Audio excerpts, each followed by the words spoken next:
G'day, Tom Natton here. I'm joined by Kieran Francis from Sporting News, and here's why every team can and cannot win the flag.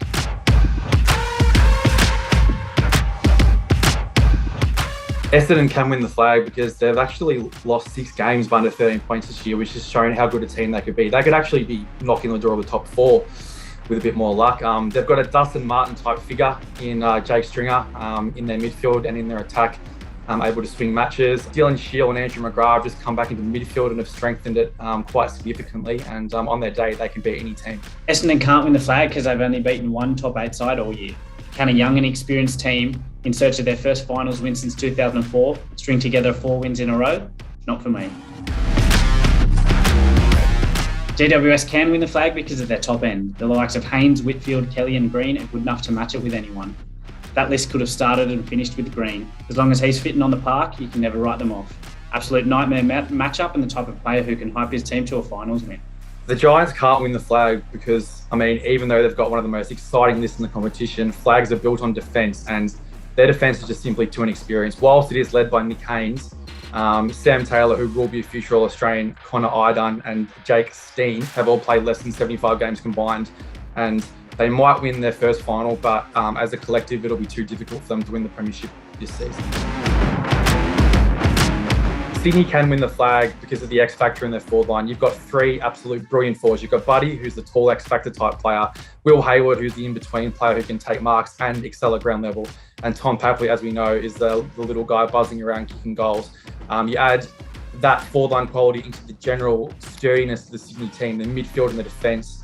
All John Longmire's teams are well drilled. There's no reason why they can't surprise like the Bulldogs did in 2016 and get the job done. Sydney can't win the flag because of their consistency of effort. While they've been impressive several times this year, they've started flat. Sometimes they've been able to turn it around, but like against Hawthorn and St Kilda, it never came.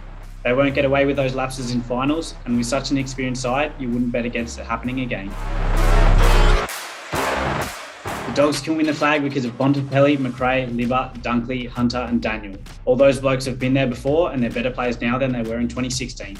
Add into that mix the likes of Norton, English, Treloar, Smith, Dale, Waitman and others. There's no reason why the Dogs can't get on another roll and go all the way. The Bulldogs can't win the flag because you just have to look at how they've played in the last 3 weeks. They've lost all 3 of their games.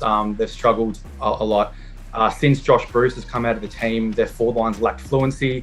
Aaron Norton has been battling as the lone key forward, although Tim English has been trying to support, but in turn that means that the team has been getting punished in the ruck with a makeshift ruckman in Lewis Young, and Marcus Bontempelli also actually took more ruck contests than Tim English last week. Dunkley and Treloar have come back into the team, but they haven't hit the straps and their form line just isn't good enough. I don't know if you remember back to 2016, but their form line was quality heading into finals and it's just not good enough this year.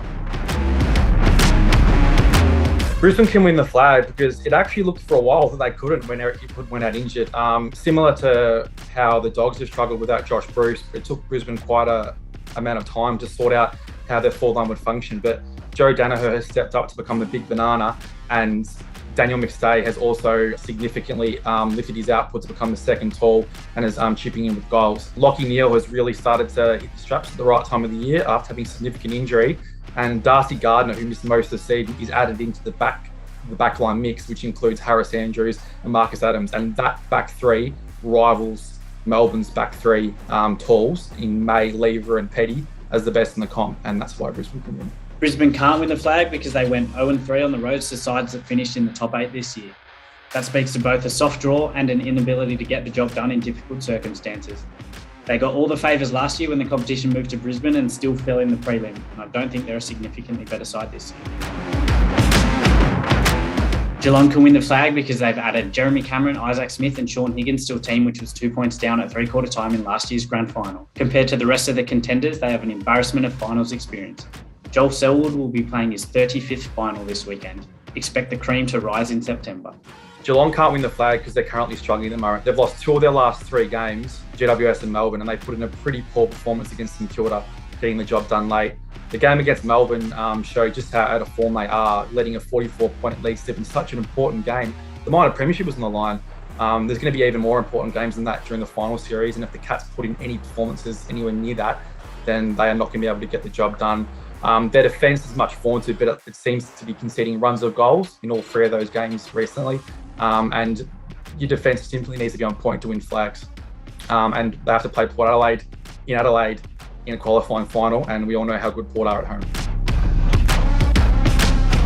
Port Adelaide can win the flag because they're actually entering the final series as the form team in the competition, having won their last 6 games. That they have been tagged as a team that hasn't lifted when it's come to big occasions in the past, but they kind of shed that moniker in the game last week against the Dogs, where they obviously beat a team that was on the top 4, and they also beat them away from home. They arguably have the best player in the competition right now in Ollie Wines, and Travis Boak, even though he missed the All-Australian in a 40, isn't too far behind. If they can get their tools up and running, Port Adelaide can win the premiership this year. Port Adelaide can't win the flag because of demons. Not the Melbourne kind, the head kind. Round 7 v Brisbane, round 13 v Geelong, round 17 v Melbourne. Big games, 2 of them at home, and Port came up short. Do they have the steel to turn those results around and claim a flag? The jury's out for me. Melbourne can win the flag because of their defence. The D's have the most miserly backline in comp, and in low-scoring finals, that's often the difference. Their ability to turn defence into attack, as well as their midfield dominance through Petrarca and Oliver, alongside Max Gawn, is tailor-made for finals. Melbourne can't win the flag because despite the fact that they're favourites and they also probably have the best defence in the competition, they just don't have the finals experience among their list. Yes, they have won a lot of significant games this season against the big teams, but finals are a completely different kettle of fish. Their last final series in 2018, they won 2 big finals against Geelong and Hawthorn, and then they struggled when it mattered against West Coast. Will the emotion of getting the minor premiership last week be too much for them to take into the finals? Their defensive system and midfield have been magnificent, but their forward line, Tom McDonald got 6 touches last week. Can he get himself up and going?